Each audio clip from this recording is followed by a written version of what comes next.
Claro para todos aqui, vocês vão me ver fazendo algumas perguntas e até de brincadeira, mas por quê? Eu sou um profissional generalista. Sou engenheiro generalista onde eu trabalho em todas as normas.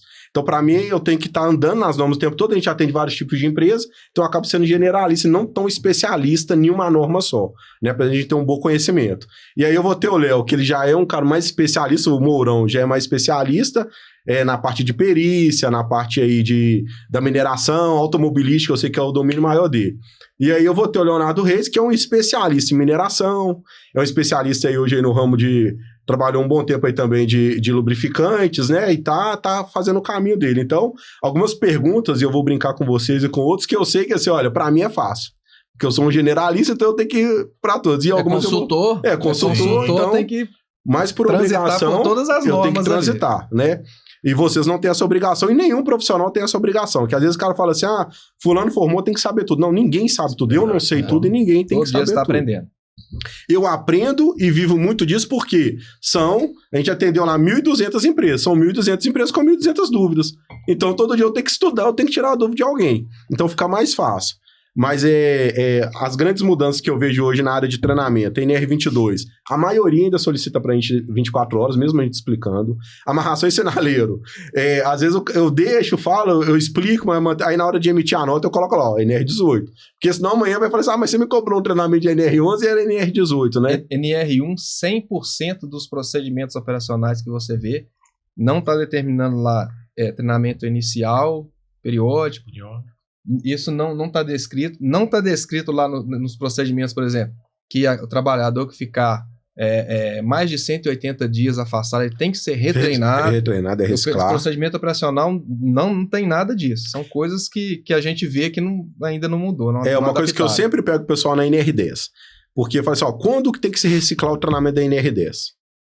Aí coloca lá, né? A cada 2 anos, quando se muda de empresa e tal. E aí as pessoas dizem, quando acontece acidente. Não, a norma não fala disso. A norma só fala isso, quando afasta, no caso da NR10, há mais de 90 dias.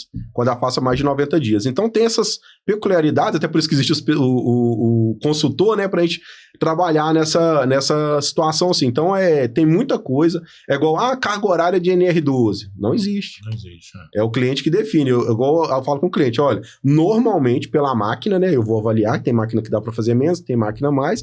A gente vai trabalhar com 4 e 8 horas. Mas eu não posso ficar falando muito carga horária, senão eu fico legislando em causa própria. Né? Eu vendo isso. Então eu falo assim, não faz 8 horas. Pra mim é ótimo. O valor vai ser mais alto. Então eu sempre falo com a empresa, cara, tem um escopo muito bem definido do seu treinamento para você ver o que você vai me solicitar. Né? Quando você presta serviço para mineração, grandes empresas, essa empresa, a mineradora, ela já te entrega um escopo, então você segue ele. Né? Quando é uma empresa assim do bairro, uma empresa que não presta serviço para ninguém, ele fica muito na mão da empresa. Mas eu fazia tantas horas. Não tem carga horária dele. Qual que é a carga horária de um treinamento de operador de MUNC?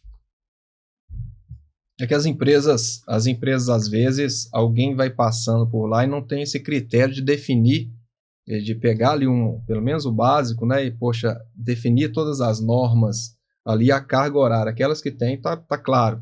E aqui não tem definir. Sim. Às vezes tem até medo, até receio de definir, mas se a norma não define, tá claro que a empresa precisa definir, né?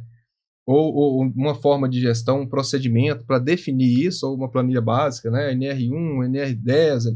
Então, só para ter esse parâmetro. E às vezes, ainda assim, as empresas não definem. Aí fica perguntando. Aí vem aqui o consultor, que é uma pessoa que tem uma experiência maior, acaba passando aquela carga, vou fazer essa carga horária e tal. Chega um outro, eles ficam perguntando qual é a carga horária. Sim. Vão fazendo um leilão de informações ali para ver o que se adequa e o que é melhor para eles. Isso acontece muito em NR12, né? NR12, NR11 também. 11 também. NR12, né? Falando aí, eu tenho uma lixadeira, eu tenho uma policorte, 8 horas para lixadeira, 8 horas para policorte. Isso é uma máquina injetora. São máquinas diferentes, né? A operação é completamente diferente. Então aí entra o papel do profissional da área da segurança do trabalho. Eu tenho 2 experiências que eu vivi há pouco tempo e que foram interessantes sobre isso. Uma empresa me mandou um escopo para treinar talha manual 40 horas. Aí eu virei para ele e falei assim, quem montou o escopo já operou uma talha? Aí é uma equipe de psicologia. Eu falei, acho que deveriam conversar a equipe técnica, aquilo que a gente estava conversando aqui do RH. Uhum. Acho que quem está desenvolvendo treinamento aí tem que conversar com a equipe técnica. Ou ir lá, pegar uma talha, ver como que funciona. 40 horas, muito tempo. Já pensou? Você ficar 40 horas falando sobre determinados, não vamos ser generalistas aqui, em determinados equipamentos, vamos falar 8 horas sobre lixadeira, esmerilhadeira? Será que de fato precisa? Muito tempo. Né? Então, é isso que eu falo para PK. E um outro foi a plataforma, a Paint, que é 4 horas a norma. Mas aí a pessoa fala assim, pô, é 4 horas, aí coloca 20 pessoas numa turma. E aí? Não vai dar. Não vai dar 4 horas. E aí, para mim, é importante, a Paint é muito mais importante a prática dela do que a teoria. A teoria é super importante, você vai mostrar tudo, sinalização, o que tem que fazer. Mas a prática dela é muito importante. É como se você estivesse tirando uma carteira, né? Você faz a legislação e vai lá para... Só que você tem uma prova para você ser reprovado. Nessas aí a gente tem a prova, mas ela não mede tanto isso aí. Entendeu? Então, algumas coisas ficam igual essa empresa mesmo. Ela alterou o treinamento. Eu cheguei e falei, olha, eu posso ministrar. Mas a minha opinião como profissional é essa. E aí eles conversaram e reduziram a talha para 8 horas e a Paint passou para 8 horas. E aí diminuiu o número de pessoas na turma, ou seja, ganhou muita qualidade, porque é aquilo que a gente estava conversando. É o quê? O que você quer do treinamento? Você quer cumprir norma ou você quer que a sua empresa o pessoal esteja engajado mesmo com o treinamento? Entendeu? O que importa mesmo é o que vai ser praticado na área operacional, isso, né?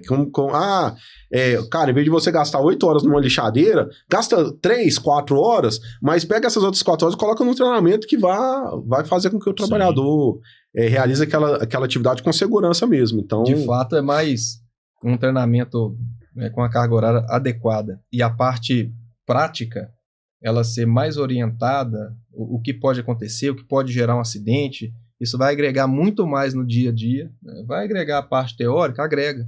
Mas a parte prática ali, muitas pessoas são mais visuais, assim, vai agregar muito mais do que você ficar só na sala, passando uma parte teórica e depois fazendo prova com as pessoas. Embora tenha que ter, mas a parte prática é muito importante. Sim, tem que ter a teoria mesmo. Fazer mais uma pergunta para vocês aqui sobre a parte de treinamento online. Né? A gente fez a pergunta inicial, tá. Agora eu quero saber a opinião de vocês dos treinamentos que vocês já fizeram ou que vocês contratam hoje do treinamento online. O que vocês acham realmente do treinamento que vocês veem no mercado online? Eu comecei a montar um treinamento online com uma empresa que eu busquei uma época no mercado, e esse treinamento, ele de fato, eu montei esse treinamento para eles. E nós percebemos muita evolução na área de trabalho.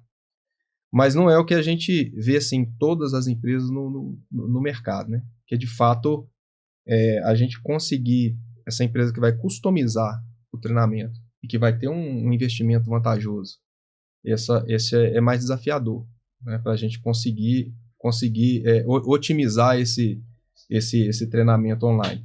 Mas o que eu já vi hoje dos treinamentos que nós já contratamos, que é um treinamento que de fato, conforme eu falei, deixa muito a desejar lá na área operacional, né? Que o Léo bem falou aqui. Esse treinamento, se a empresa tiver um local adequado, se preparar para receber o conteúdo desse treinamento, o local onde as pessoas vão ser treinadas, e de fato a gente tiver uma orientação melhor para o colaborador, imagino que possa ser, o treinamento que vier, possa ser um treinamento muito, muito mais vantajoso para a empresa.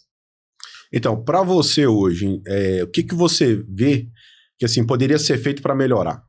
Pessoal, hoje eu como profissional... Primeiro, você como engenheiro de segurança responsável pelo setor de segurança, tá? Você prefere treinamento online ou presencial? Eu prefiro o treinamento presencial. Embora eu tenha consciência de tudo que o Léo falou. Eu já vivi essa prática. Você tem, na prática, um técnico que atende a sua máquina lá na produção. Só que a empresa que te atende ali, ela tem 15 técnicos. O técnico que te atende, o cara está lá em Rondônia. Semana que vem é ele que vai te atender.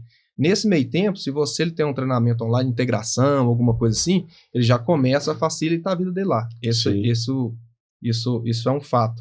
Agora, precisa... O que... Desculpa. Assim, o que você vê que dá para a gente fazer para melhorar a parte do treinamento online? A empresa... obrigado por ter lembrado aqui. A empresa precisa ter uma estrutura, que eu penso, para melhorar essa questão da qualidade, ter uma estrutura para que a pessoa chegue e faça um treinamento de fato ali. E esse treinamento fora, o Léo deu bons exemplos aqui, nem sempre a gente consegue, ele não consegue ser confiável. Né? Existe aquela pessoa que vai sentar e que vai fazer, existe aquela pessoa que vai colocar para rodar ali e depois é só fazer prova. Então, as empresas têm mais estruturas para receber, né, alguns notebooks, alguns computadores, enfim, alguma coisa que as pessoas possam chegar ali e de fato ficar ali sendo pelo menos monitorado, né, alguma situação assim. Em um dos locais que eu trabalhei, a gente já estava pensando numa estrutura como essa. Então, essa é uma forma que ele pode acontecer de forma mais otimizada. Uma outra situação é o que eu já via fazendo, a pandemia acabou acelerando isso, né? Que é um treinamento, ele é online ao vivo, né? Aquela coisa. Sim. Então, uma pessoa chega, tá ali, você tá vendo as pessoas também, é uma forma que as empresas... Que para mim é melhor do que só na plataforma. Do que ficar só em plataforma isso. passando ali. Você tem alguns recursos, não pode acelerar o vídeo, você não consegue adiantar nem nada, mas eu imagino que um treinamento online, esse presencial, alguém apresentando, porém vendo as pessoas, é muito na câmera, tem que estar aberto, para que a gente não volte naquela situação da pessoa só deixar passando ali. Sim, verdade. Só para acrescentar, em todos os treinamentos, tanto sendo o online lá com só passando um videozinho, ou esse online presencial, que para as pessoas entenderem melhor, o ideal é que as empresas tenham alguma coisa interativa. Em algum momento, você ter alguma coisa que force a pessoa a interagir para que você consiga fazer com que ela preste atenção ali. Né? No final das contas, tendo estrutura, não tendo essa fiscalização para que as pessoas prestem atenção, para que isso de fato reflita na área operacional, esse é um dos X da questão assim, que eu imagino para que funcione um treinamento online. Tá anotando aí, Milena? Isso aí. Eu falo também a minha opinião, treinamento presencial. Né? A minha opinião sobre o treinamento presencial. Mas o treinamento online, ele tem que ser... Tanto o treinamento presencial quanto o treinamento online tem que ter ali o diferencial do instrutor do treinamento online. No treinamento online, ele não pode ter ali um vídeo muito longo.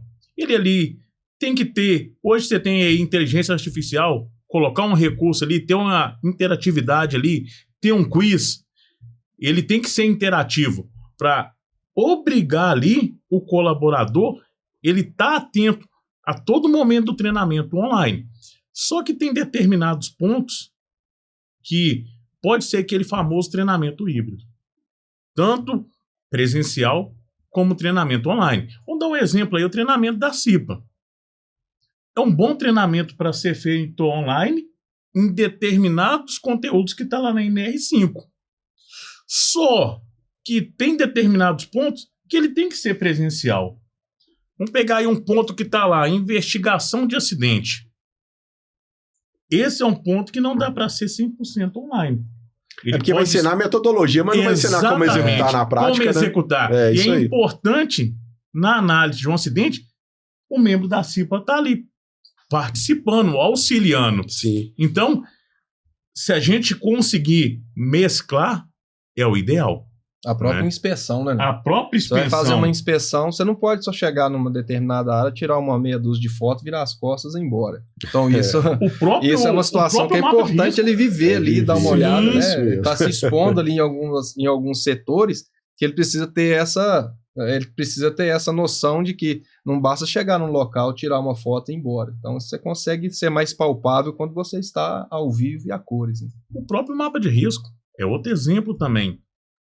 Online, não tem como. Presencial, vamos conhecer aqui os riscos, vamos montar um mapa de risco, vamos aqui num determinado setor. E que as pessoas estão deixando o mapa de risco de lado depois da atualização da NR5, mas que para mim é muito importante, principalmente para o leigo. Quem chega na empresa não tem noção do que ele está vendo ali. Você tendo um mapa de risco, ele já te norteia dos cuidados que você tem que ter ali, né? A exposição aos riscos. Não é que caiu em desuso o mapa de risco, né? Ela fala que pode usar outras técnicas, outras ferramentas e o próprio mapa de risco, né? O próprio mapa, isso aí. Comecei aqui e continuo, né, abrindo parênteses que você está falando, justamente o que eu ia pontuar. A sua cultura, ela está de forma madura para você conseguir mostrar de outra forma os riscos da sua empresa, Isso é importante, porque o mapa de risco, querendo ou não, é meio que um lembrete. Sim. Quando você chega em determinado local, você consegue dar uma lida, dar uma olhada.